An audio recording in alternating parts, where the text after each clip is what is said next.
Hello guys and welcome to another video with Cass on the Maizuma channel. Today I have a really useful invention for you guys, which is a potion lab.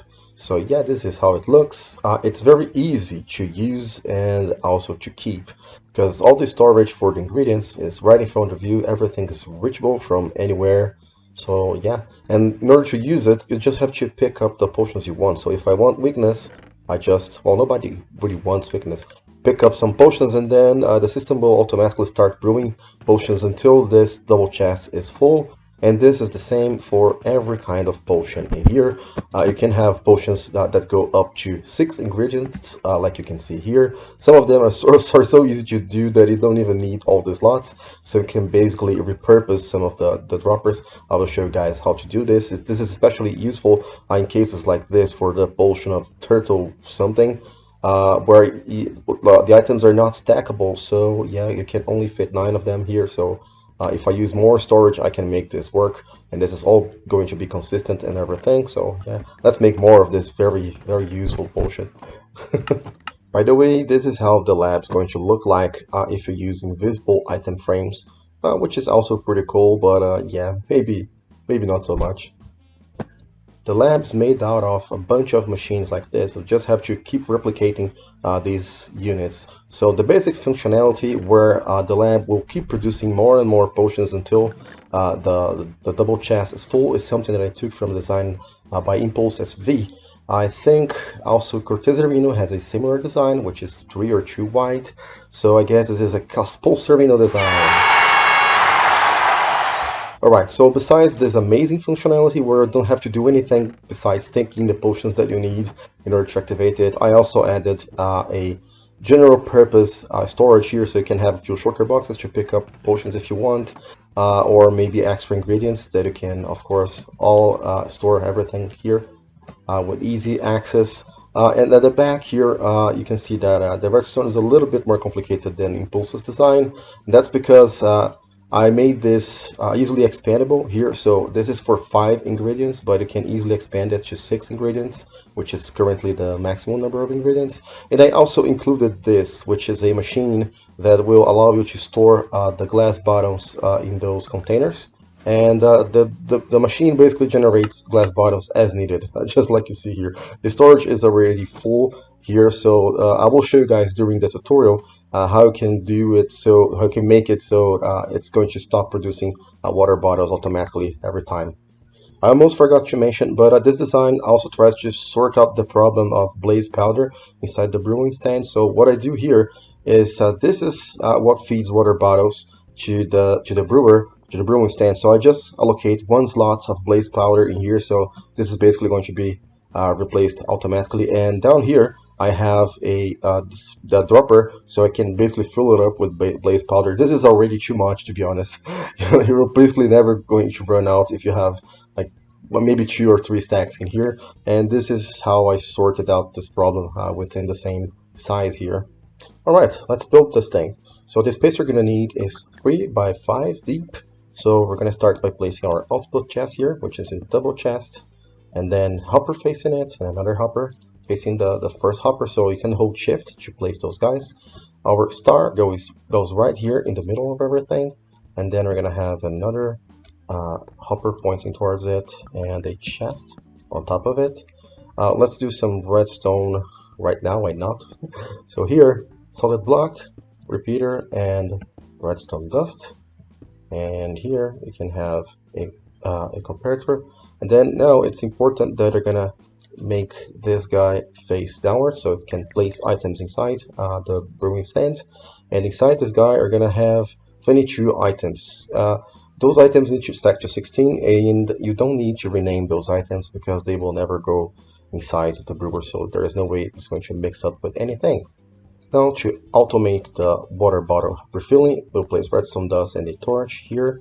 And to make the system automatically produce more and more potions, we're gonna do a setup like this. Actually, you can use a piston here, a sticky piston, and then connect it to an observer.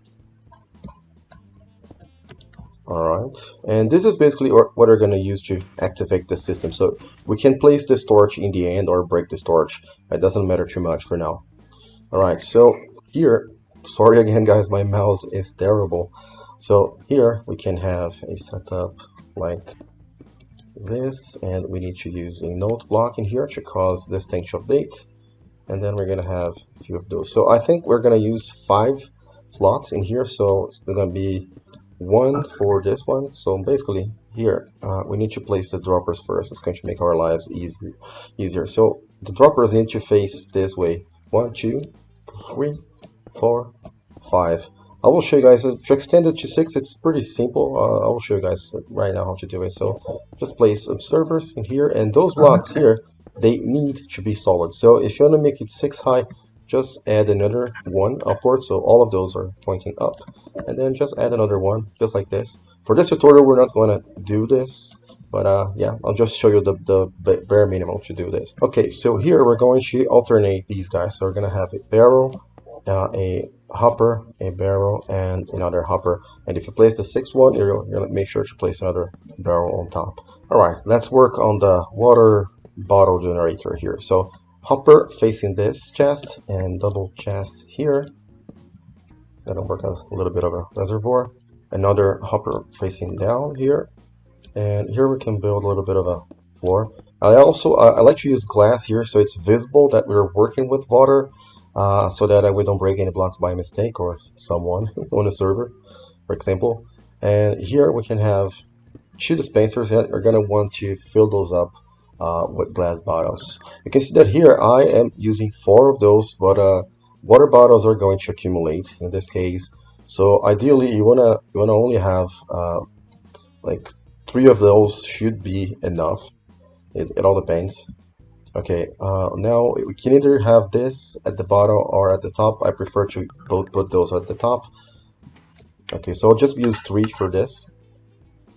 And here I just fill up with blocks, like so. I will show you guys a little variation of this later. So make sure that all of those have water bottles inside. You can also, because this is at the top, you should also have a hopper here that places the glass bottles inside these droppers. Could be useful, or feed those from the side if you do the pair from the back instead of from the side. So those are options you have. In order to power those guys, we're going to use a observer connected to a repeater set on vortex, and then here we can use another observer and redstone dust. And of course, now that everything is sealed correctly, make sure that water cannot leak anywhere. So I'm just check everything. Everything seems to be alright. So you can place your water buckets. You need a water source at the bottom, so items will float, and another water source at the top. Otherwise, your bottles will basically sink, and you can cover this. Before we proceed, I want to address this issue. We're gonna basically waste a little bit of water bottles in there. So one thing you can do, if you don't mind making your design or your build a little bit bigger, is to read from this chest. So place a solid block there. This can be glass, so I'll just use glass instead. And then have a comparator here. So basically this guy knows how many bottles are inside. And from here you can basically do this. And yeah, when this chest has enough items, the signal strength will automatically block the droppers, the dispensers, and no more water bottles will be produced. Finally, place a dropper facing up here so we can start the most important part, which is the configuration. So I just placed my item frames here. So inside your brewing stand, you're going to have at least 1 of those, so blaze powder. And here, this guy is going to act as pretty much a item filter. So we can have some blaze powder in here, so a flow stack. This is going to flow inside here. So basically, we want to have this lot already full, and all the spare blaze powder you can have inside this dropper. So it's going to replenish this guy here. And this guy, like this, we won't have to use a lot of this. So yeah, it's safe to have like 2 or 3 stacks only inside. Now for the easy part. So there is only one thing you need to learn here. The ingredients for the brewer will go in the expected order, so in the natural order in which they're going to be processed, with only one exception, which is the first ingredient is always the last here. All the other ones will follow from bottom to top, and then the last one is always going to be the first ingredient. So just to give you guys one idea, we're going to do a slow falling potion here. We're going to extend it, and then we're going to make it a splash potion.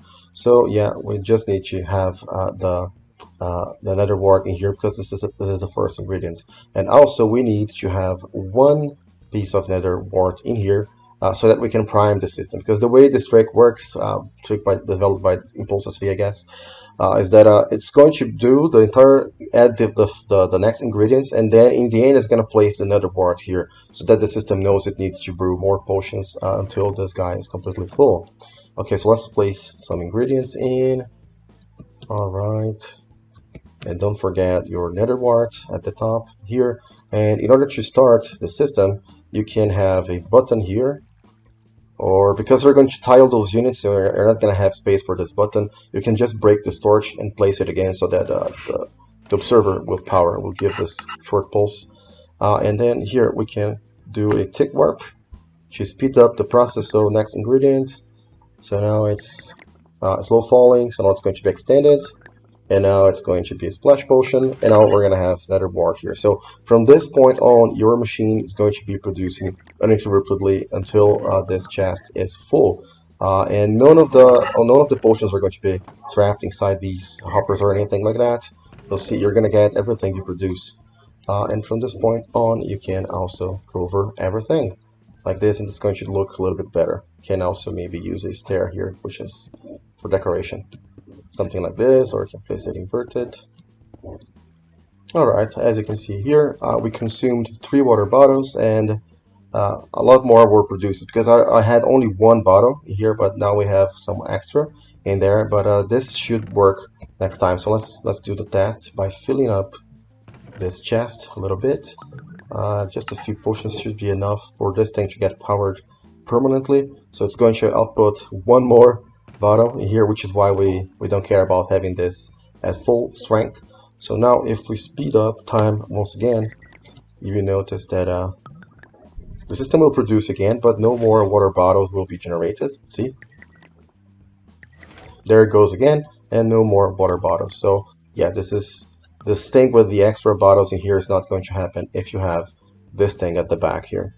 Just a few extra tips. So in this case here, I commented before, so we have this dropper. We only have 4 line slots in here. So one thing you can do is to have your droppers like face this way. So this faces downwards, and this one faces this way. Actually, here would be better to build this thing. All right, and the middle one is the one facing the chain that's going to place the items in there. Depending on how many slots you want, you can also use all the other storage and in a way like this. So the top ingredient would be nether wart, would be facing the thing that brings the pipes that bring the items down, and all the other ones could face down here, and then another one would face like this. So this is a setup you can do, and because we have observers in here, you can also replace those guys here. Like this could be a storage. This could also be storage. So these are ways to not disturb too much the flat walls in here and the decoration, something like that. And a final tip is, if you're going to do, and pretty much everybody's going to do the weakness potion, so watch, because in this case, instead of nether wart, you're going to have the fermented spider eye at the top, and then the other ingredients you want, like making it splash and extend. So you can use the other slots for extra storage, or you can do a different kind of organization here. So those are the 6 high, and all the other ones are the 5 high ones. And finally, just to give you guys a look of what your build is going to look in the end with all the units. See, they don't communicate to each other. So yeah, and they all work only on demand, so it shouldn't generate a lot of lag. Well, that's it. At least in my test, it doesn't generate any lag at all. So guys, I guess that's about it. I hope that you guys enjoyed. Hope that this is useful to you. If so, maybe leave a like, and hope to see you soon. Maybe subscribe this time, huh? Goodbye.